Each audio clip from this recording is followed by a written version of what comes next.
Kiran and the time river. ఒక రాత్రి కిరణ్ లాంతరు వెలుతురులో తన పాతమంత్రపు వస్తువులను సర్దుతున్నాడు. అప్పుడే మట్టికుండ చప్పుడు చేసింది.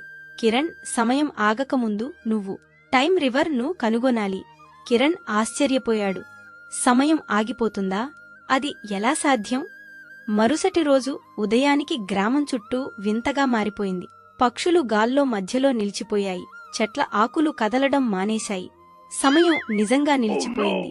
కిరణ్ ఆ లాంతరాన్ని పట్టుకుని అడవిలోకి పరుగెత్తాడు. ఆకాశంలో నీలికాంతి వీచి దారంతా వెండి రంగులో మెరుస్తోంది. అక్కడ్నుంచి ఒక నది ఇస్తోంది.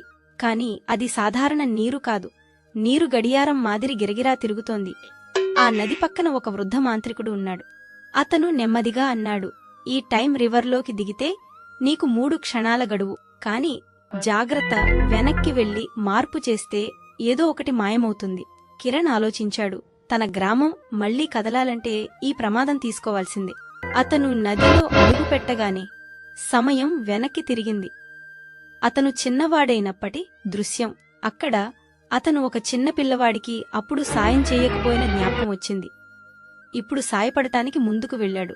అంతే, ఆ క్షణం వెలుగులో మునిగిపోయింది. కిరణ్ మళ్లీ వర్తమానానికి వచ్చాడు. పక్షులెగురుతున్నాయి, గాలి వీస్తోంది, గ్రామం మళ్లీ జీవించింది. కాని లాంతరు మాయమైపోయింది. మట్టికుండ మృదువుగా మోగింది. ప్రతిసారి నువ్వు మాయాజాలం వాడినప్పుడు అది ఒక త్యాగం అడుగుతుంది. కాని నువ్వు సమయాన్ని తిరగరాసేంత మంచి మనసు చూపావు. కిరణ్ ఆకాశం వైపు చూశాడు. నక్షత్రాల మధ్యలో ఒక నీలి వెలుగు. అది అతని లాంతరు రూపంలో మెరిసింది. నీతి. ప్రతిసారి మనం మంచితనంతో చేసిన నిర్ణయం సమయానికంటే గొప్ప మాంత్రిక శక్తి.